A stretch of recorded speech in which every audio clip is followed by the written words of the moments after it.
Imagine waking up on a quiet Saturday morning, coffee in hand, birds chirping, sunlight cutting through the fog, and then out of nowhere, 10 massive charter buses rumble up your driveway.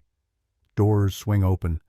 Dozens of strangers pour out with coolers, floaties, and folding chairs, and in the middle of it all, wearing her giant sun hat and that smug smile, is Karen, the HOA president, on my property. I wish I could say I was dreaming, but that day reality hit harder than the sound of those diesel engines.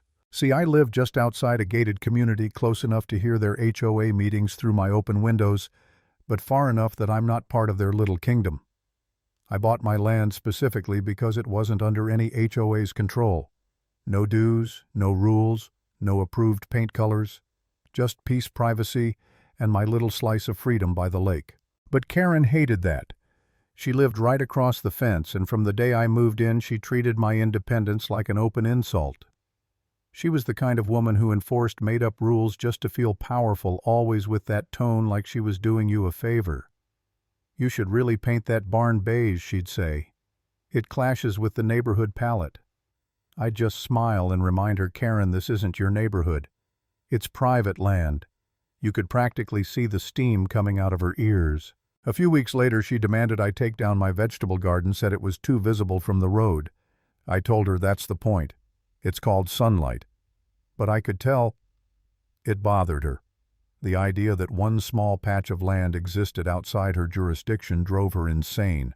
And then came the flyers. One morning I opened my mailbox and found a glossy pamphlet with cheerful fonts, HOA Family Fun Day, Lakeside Grounds. There was a photo of a lake. My lake, my dock, my trees. I laughed at first, tossed it in the trash. Clearly she was overcompensating, pretending her HOA had amenities it didn't actually own. But a few days later I ran into my neighbor Bill at the grocery store. "Hey," he said, "you ready for the big community picnic?" I frowned. "What picnic?" He looked confused. "You know, the one at your place. Karen said you were being generous, letting the HOA use your land." My stomach dropped. That's when it clicked. She wasn't pretending. She was actually telling people that my property belonged to the HOA. I brushed it off at first, figured she was bluffing to boost her reputation. But deep down I had that sinking feeling.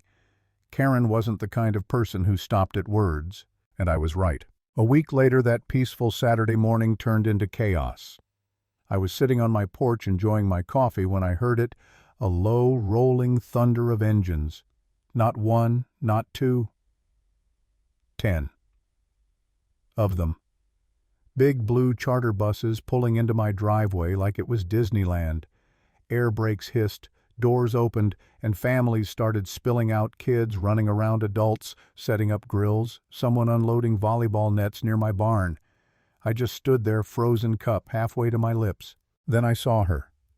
Karen, striding down the middle of the road like she owned it all. Clipboard in hand, barking orders. "Set up near the lake. We'll start grilling at noon." My jaw tightened.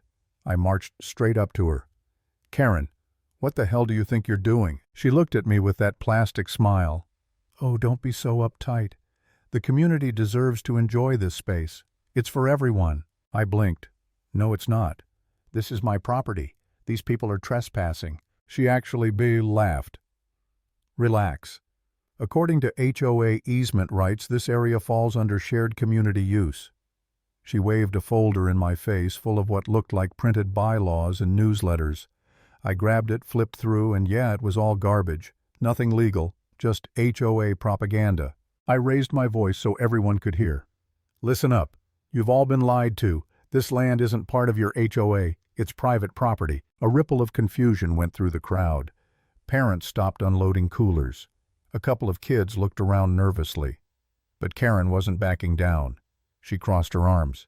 "You can't ruin this event. These people paid good money to be here." That caught my attention. "Paid? What do you mean paid?" Karen smirked. "I organized this as a fundraiser for the HOA. Each family paid a small fee for transportation and event costs. It's already arranged." I couldn't believe it. She had actually sold tickets, charged her neighbors for access to land she didn't own. And now, standing in front of all these families, she was doubling down. One father shouted, "Wait! You mean this isn't your property?" Karen's smile wavered. "Don't listen to him," she snapped. "This is part of the HOA's extended grounds." That was it. I pulled out my phone, opened the county property maps, and held it up. "See this line? That's your HOA boundary. Everything beyond that mine. She has no authority here." The murmurs turned into shouting. People were angry. One woman yelled, "I paid $200 for this trip." Another said, "You lied to us." Karen's voice rose to a shriek. "Fine. If you want to play it that way, I'll file fines for obstructing HOA events." I laughed. "You can't fine me, Karen. I'm not in your HOA." Her face went red. "You'll regret this. I'll tell the police you're holding us hostage." That's when something in me shifted. I was done being her punching bag, done letting her twist everything around. I took a deep breath, turned around, and walked back toward my gate. The crowd went quiet, watching me. I grabbed a heavy chain hanging by the post, looped it around the gate, and snapped the padlock shut. Karen's voice cracked. "What are you doing?" I turned back slowly. "Making sure no one else trespasses. Since you brought 10 buses here without permission, this is now a trespassing matter. We'll wait for the sheriff together." Her confidence melted. Panic flickered in her eyes. Behind her, the family started arguing. "You tricked us, Karen. You said this was approved. You better refund us right now." Karen raised her hands, trembling. "Everyone calm down, he's bluffing. We'll be out of here soon." I folded my arms. "No one's leaving until law enforcement arrives. I want this documented." The crowd shifted. Their anger wasn't directed at me anymore, it was aimed at her. One man stormed up. "This is fraud. You scammed us." Karen glared at me. "You can't do this. You'll get in trouble for detaining us." I met her glare with a cold stare. "I'm not detaining anyone. You're free to leave as soon as the sheriff unlocks the gate." Phones started coming out. People were calling 911, filming, yelling. Karen's perfect little fundraiser had turned into a riot. About 30 minutes later, I saw flashing red and blue lights coming down the road. The deputies stepped out, surveying the chaos, 10 buses, a field full of angry families, and one woman on the verge of collapse. Karen rushed toward them, screaming, "Officer, arrest him. He locked us in here against our will." The deputy held up a hand. "Ma'am, slow down. Whose property is this?" I stepped forward, calm as ever, and handed him my deed and ID. "Mine. This is private land outside the HOA. She brought all these people here without permission and told them they had rights they don't." The deputy studied the papers, then looked at Karen. "Is this true? Did you organize this event?" Karen stammered. I might have, but it was for the community's benefit. He can't just—" He cut her off. "Ma'am, this is trespassing. And if you collected money under false pretenses, that's fraud." You could hear the collective gasp. Then came the shouting. "She charged us. We have receipts. You better arrest her." Karen tried to talk over them, her voice cracking. "Please, everyone, calm down. This is all a misunderstanding." But the deputies weren't buying it. They took statements, photographed the buses, wrote citations. One officer pulled Karen aside while another helped the families board their buses to leave. By the time the last bus rolled away, Karen was standing there alone, mascara streaked, clutching her clipboard like a shield. The deputies were writing her up for trespassing and unlawful use of property. I finally walked to the gate, unlocked it, and pushed it open. For the first time that day, the world went quiet again. Just wind over the lake birds in the trees and the faint sound of engines fading down the road. That night I sat on my porch again, same cup of coffee, same view, but everything felt different.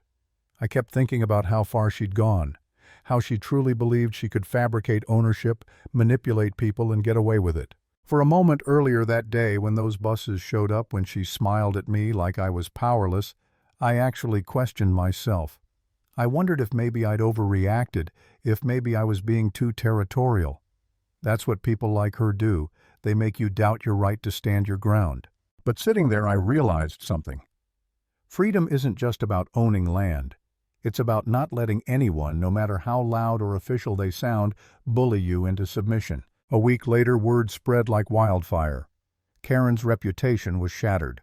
HOA members demanded answers, refunds, accountability. Some called for her resignation.